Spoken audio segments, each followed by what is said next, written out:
Olá, bem-vindos à nossa análise focada hoje naqueles pontos quentes de direito eleitoral, pensando especialmente em quem está mirando aí os concursos da magistratura, né, federal, estadual. Isso aí. Vamos mergulhar fundo em vademecums, provas comentadas, resumos, para tirar o ouro mesmo, o que realmente importa nessa reta final de estudo. Exato.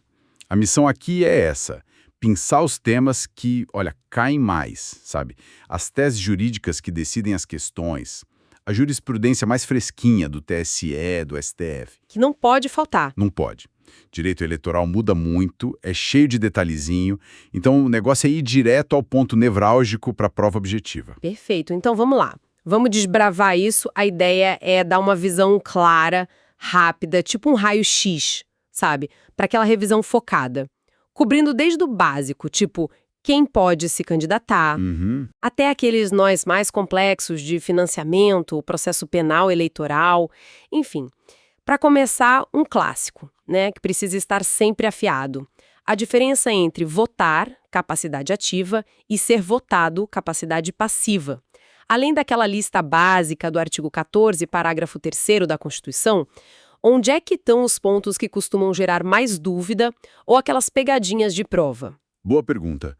Essa lista, nacionalidade brasileira, direitos políticos em dia, alistamento, domicílio na circunscrição, filiação partidária e a idade mínima para cada cargo, é o começo, né? O ponto de partida. Certo. Mas os detalhes cruciais, eles estão nas exceções, nas interpretações. Primeiro, nacionalidade. Lembrar sempre, sempre, daqueles cargos privativos de brasileiro nato. Presidente, vice, os presidentes da Câmara e do Senado, ministro do STF. Aquela lista clássica. Isso. E para os portugueses equiparados, tem que ficar ligado nos requisitos do Tratado de Amizade, não é qualquer um. Outro ponto que, nossa, sempre aparece. Militar. Situação dos militares.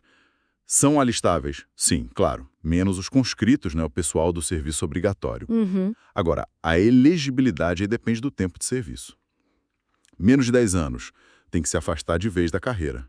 Mais de 10 anos, aí ele é agregado pela autoridade superior e se ganhar a eleição, vai para a inatividade. Entendi. E o pulo do gato aqui, que está pacificado já por TSE e STF, é que para o militar da ativa, não se exige aquela filiação partidária prévia de 6 meses. Basta ser escolhido na convenção.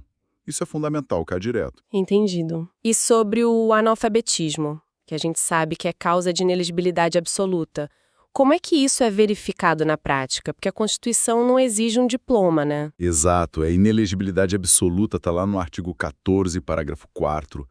Mas a aferição, olha, é bem flexível. Não se exige um grau de instrução formal, não. Só capacidade mínima de ler e escrever alguma coisinha simples. Tipo Uma declaração de próprio punho, um teste básico que o juiz eleitoral aplica na hora. Até a CNH serve, como diz a súmula 55 do TSE. Mas atenção, um ponto importante. O fato do cara já ter sido vereador antes, por exemplo, não prova automaticamente que ele é alfabetizado hoje. A súmula 15 do TSE deixa isso claro. É um contraste bom de lembrar. interessante. Falando ainda em inelegibilidade, tem a reflexa, né? Aquela que atinge parentes de chefes do executivo.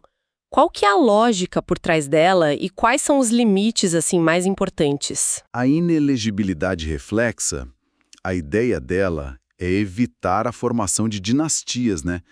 Clãs, familiares se perpetuando no poder. Ela atinge o cônjuge e os parentes consanguíneos ou afins, até o 2º grau. Certo. Sogro, genro, cunhado. Isso. Do presidente, governador ou prefeito, dentro do território da jurisdição deles. E também pega quem substitui o titular nos 6 meses antes da eleição. Tem a exceção clássica, né?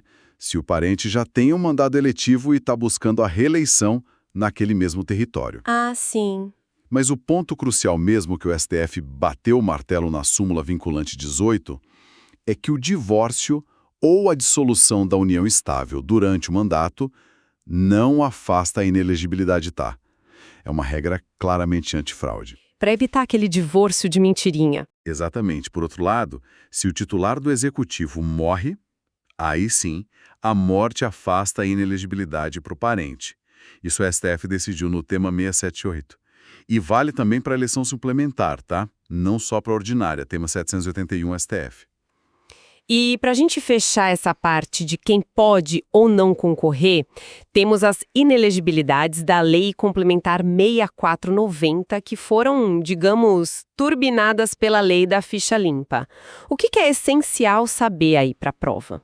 Olha, o grande marco da lei da ficha limpa, a LC 135 de 2010, foi mudar o foco na questão do abuso de poder.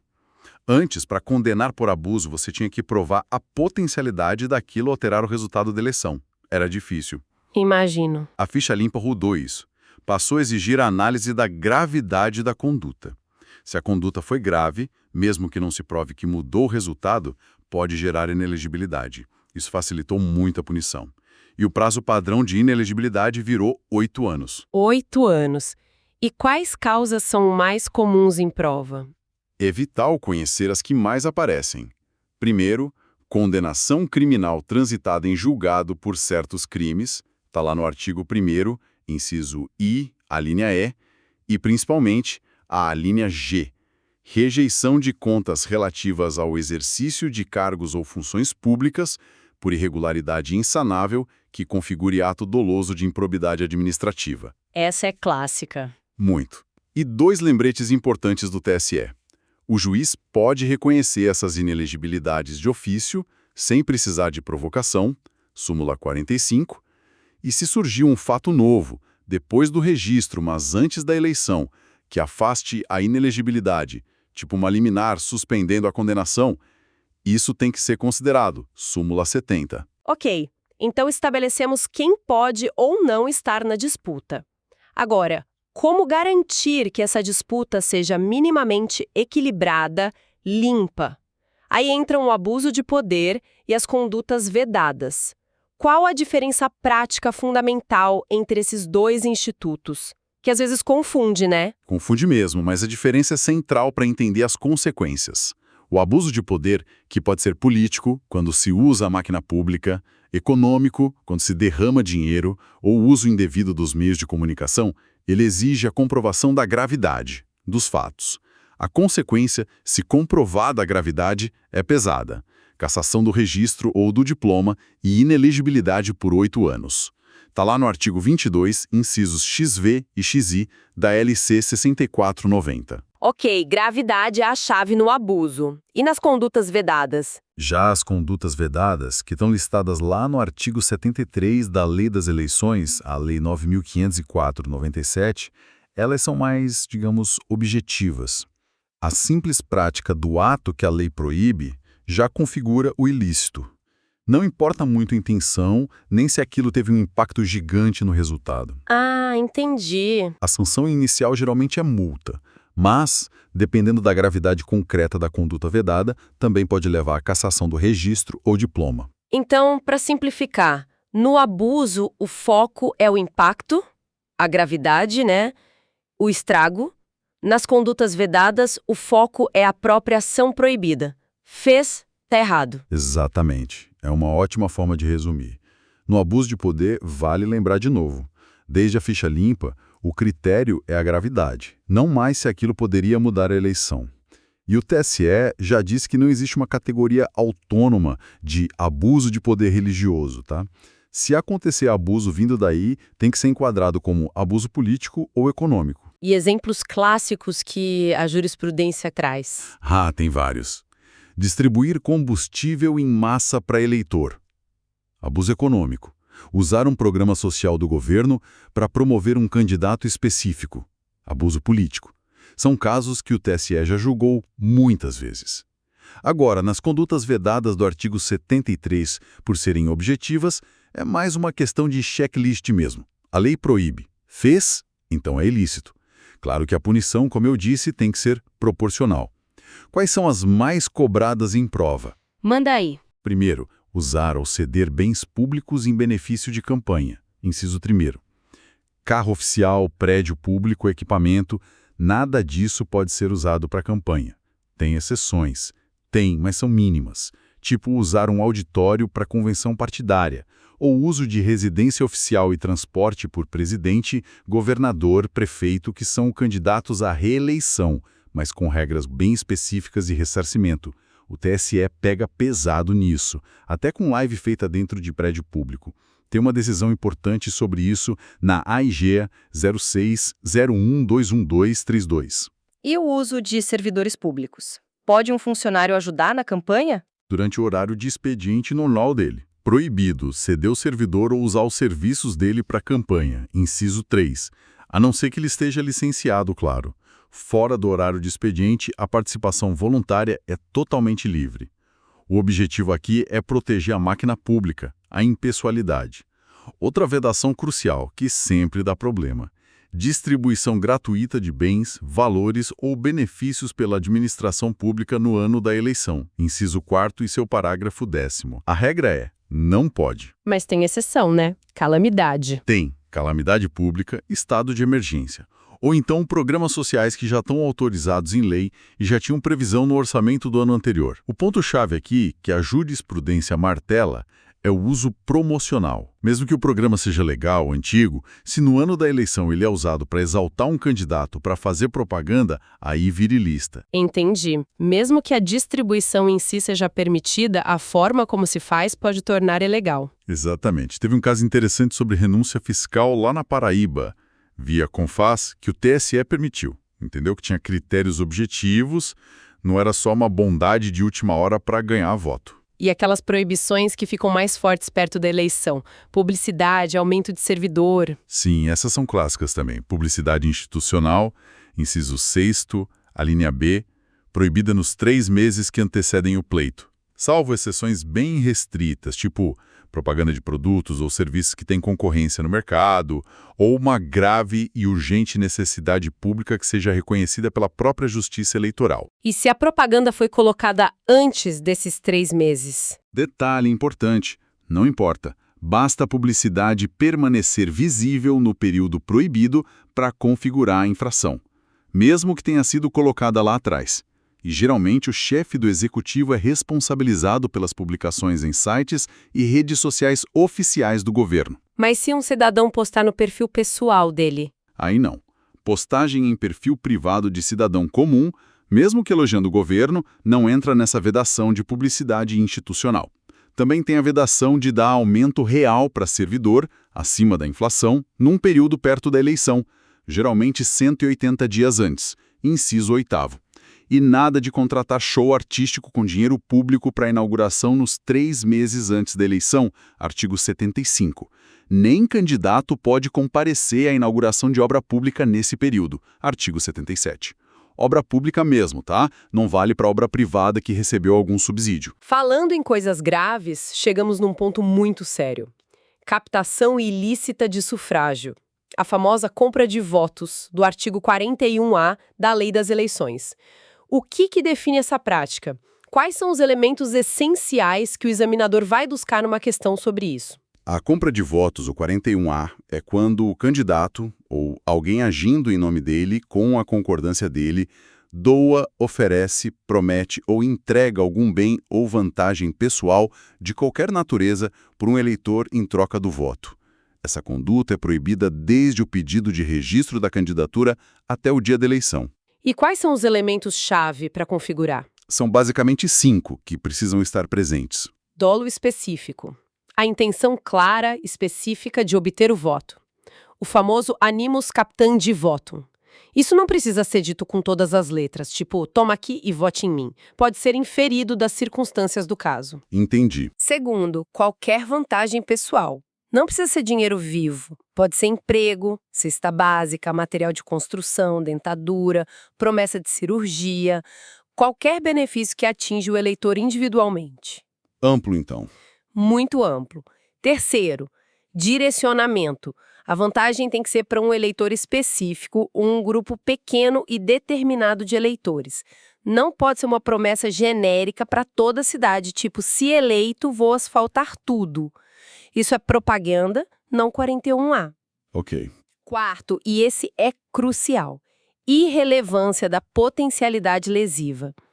Não precisa provar que aquela compra de votos teve o poder de mudar o resultado da eleição.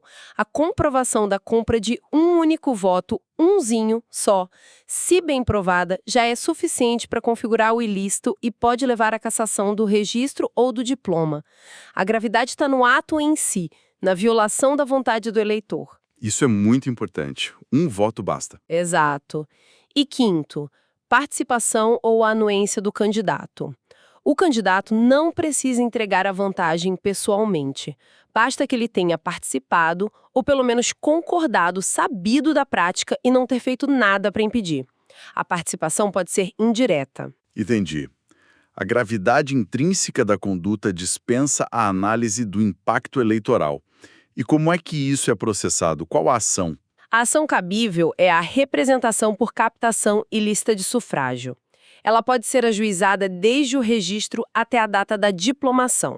E ela segue o rito da Ação de Investigação Judicial Eleitoral, a AIJE, que está lá no artigo 22 da Lei Complementar 6490. É um rito mais rápido. Certo. E sobre aquele transporte de eleitor no dia da eleição? Ah, bem lembrado. A Lei 6.091 de 74 proíbe expressamente que candidatos, partidos ou qualquer pessoa forneça transporte ou alimentação para eleitores no dia da eleição. A única exceção é a própria Justiça Eleitoral, que pode organizar transporte gratuito, principalmente na zona rural, onde o acesso é difícil. Fornecer transporte ou rango na cidade, no dia D, é crime eleitoral previsto no artigo 11, inciso 3 dessa lei, combinado com 302 do Código Eleitoral. Saindo um pouco dos ilícitos e indo para a estrutura do nosso sistema, partidos políticos são essenciais, a gente sabe, mas a legislação deles é complexa. O que a gente pode destacar sobre eles pensando na prova da magistratura? Vamos focar no essencial, né?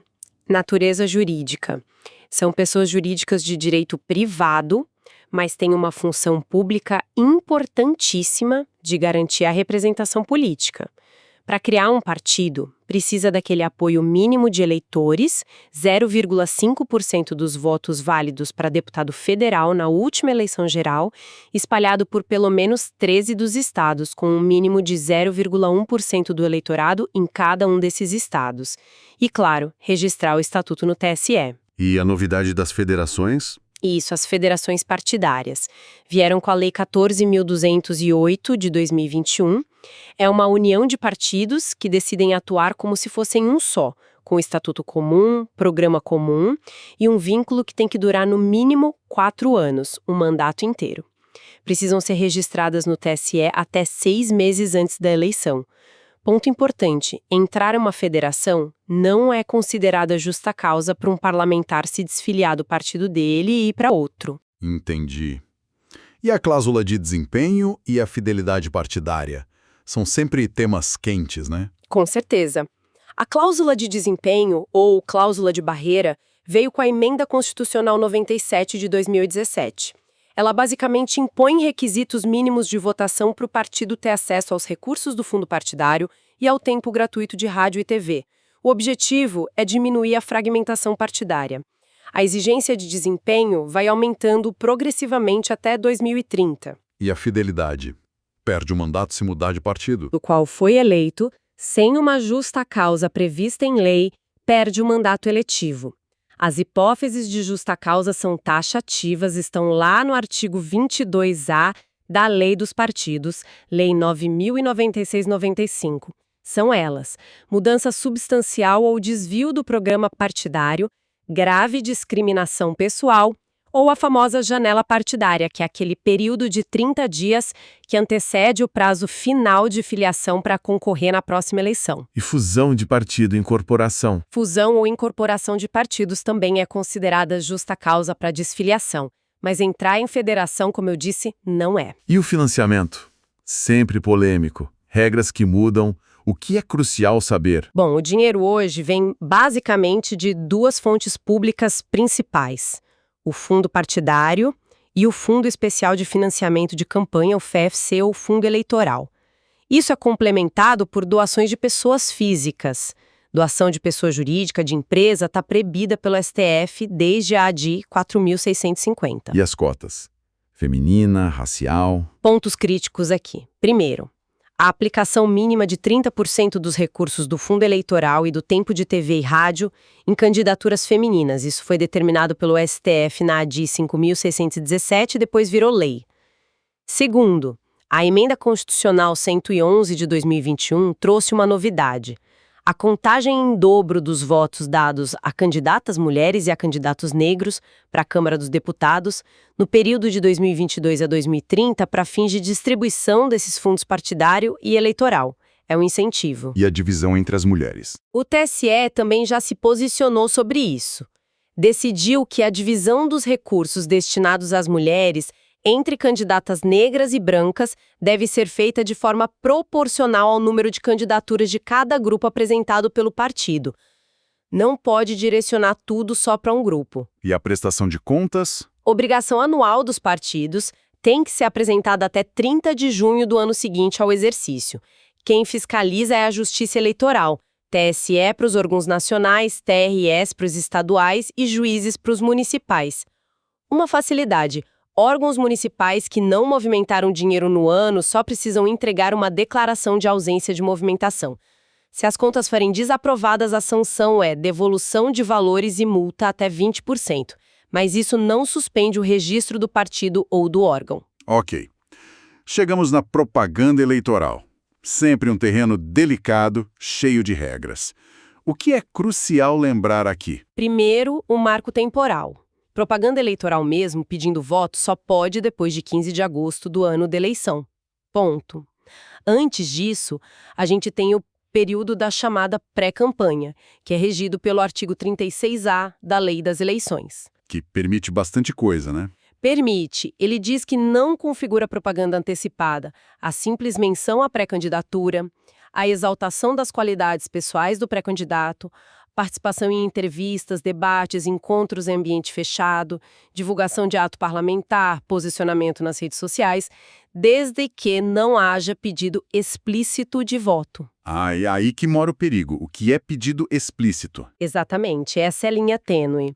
O TSE tem entendido que certas expressões, mesmo que não usem a palavra vote, podem sim ser consideradas pedido explícito, tipo, vamos juntos, rumo à vitória, conto com seu apoio para mudar nossa cidade. Essas palavras mágicas, dependendo do contexto, podem configurar propaganda antecipada irregular. Tem que ter cuidado. E os locais? Onde pode e onde não pode fazer propaganda? A regra geral é proibida em bens públicos. Postes, viadutos, prédios públicos, árvores, jardins. Nada disso pode ter propaganda. Em bens que são de uso comum do povo, tipo praças, feiras, ruas, aí pode propaganda móvel, bandeira, mesa para distribuir material, cavalete, desde que não atrapalhe o trânsito nem as pessoas. E em casa? No muro de casa? Em bens particulares, casas, muros, janelas, pode propaganda, sim. Mas tem limites. Tem que ser em adesivo ou papel, não pode pintura direto no muro, e o tamanho máximo é meio metro quadrado, 0,5 metros quadrados. E tem que ser feita de forma espontânea e gratuita pelo proprietário. Um detalhe, uma mudança na lei em 2017 tirou a multa para propaganda irregular em bem particular. Hoje, se tiver irregular, a Justiça Eleitoral manda retirar, mas não aplica mais multa por isso. Interessante. E comício, carro de som? Comícios são permitidos, geralmente das 8 da manhã até meia-noite, mas showmício, que é aquele comício com apresentação de artista para animar, está proibido, mesmo que o artista não cobre cachê. O STF confirmou isso na DI 5970.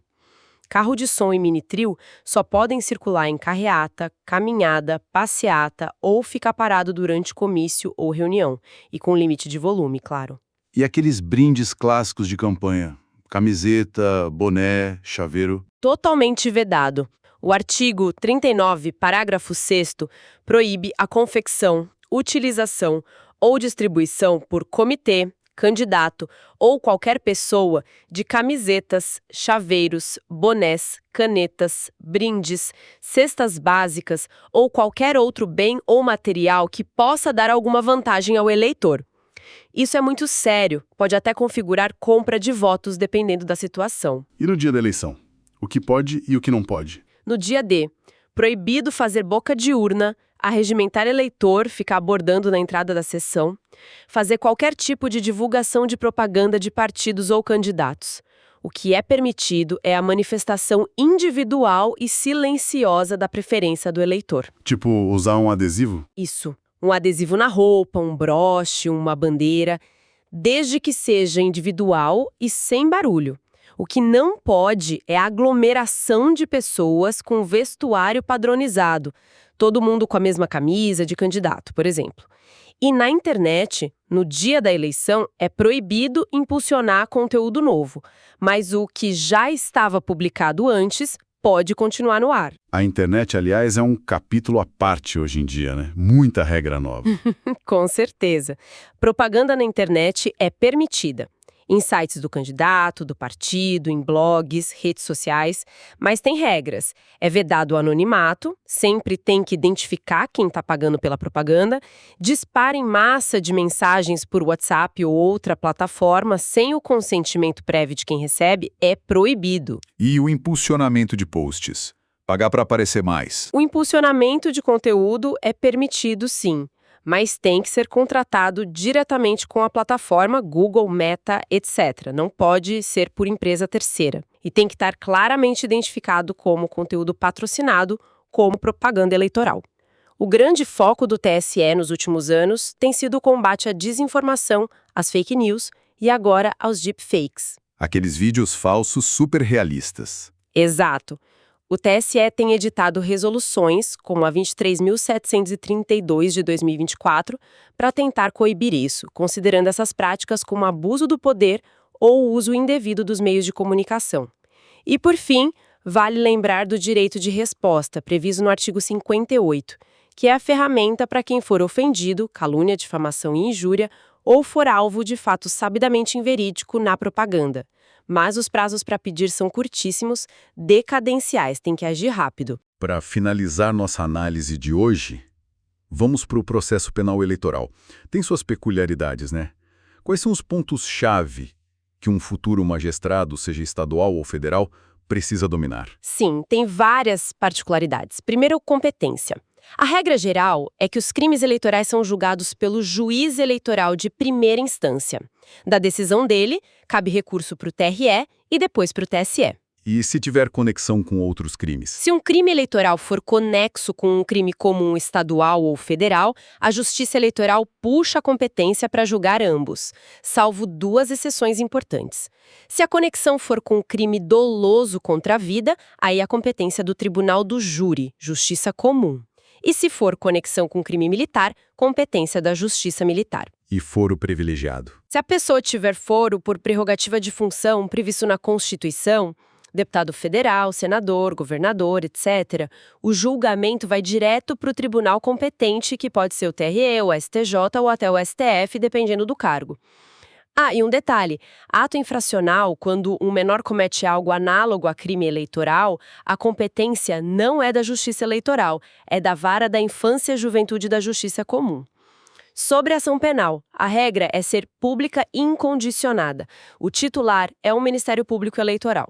Admite-se ação penal privada subsidiária da pública se o MP ficar inerte, não oferecer a denúncia no prazo legal. E a investigação? Como começa? Geralmente por inquérito policial eleitoral, o IP. Quem toca é a Polícia Federal, prioritariamente, ou a Polícia Civil, onde não tem o PF. Uma novidade relativamente recente, trazida pela Resolução TSE 23.640 de 2021, é que a autoridade policial, o delegado, pode instaurar o IP de ofício assim que souber do crime. Não precisa mais esperar requisição do MP ou determinação do juiz eleitoral. Agilizou, então? A ideia foi essa. Os prazos para o IP são curtos. 10 dias se o indiciado estiver preso, 30 dias se estiver solto, podendo ser prorrogado. E o rito processual em si, na ação penal, segue o Código de Processo Penal comum? Usa-se primeiro as regras do Código Eleitoral, que tem um rito próprio lá nos artigos 355 a 364. E no que ele for omisso, aí sim aplica-se subsidiariamente o Código de Processo Penal. O prazo para oferecer a denúncia, por exemplo, é de 10 dias. E o interrogatório do réu? Ponto fundamental. O STF, no julgamento do HC 127.900, decidiu que, mesmo no processo penal eleitoral, o interrogatório do réu deve ser o último ato da instrução processual, seguindo a regra do artigo 400 do CPP. Isso para garantir a ampla defesa e o contraditório de forma mais efetiva. Antes, no rito do Código Eleitoral, ele era no início. E o recurso da sentença? O recurso cabível contra a sentença do juízo eleitoral é a apelação criminal eleitoral. O prazo também é diferente do CPP comum, são 10 dias. E um detalhe crucial: se a sentença for condenatória, essa apelação tem efeito suspensivo automático, ou seja, o réu condenado em primeira instância não começa a cumprir a pena antes do julgamento do recurso pelo TRE. E aqueles institutos despenalizadores da Lei 9.099, transação penal, suspensão condicional do processo, cabem no eleitoral? Cabem sim. Transação penal e suspensão condicional do processo são aplicáveis aos crimes eleitorais de menor potencial ofensivo, seguindo as regras da Lei 9.099 e 95.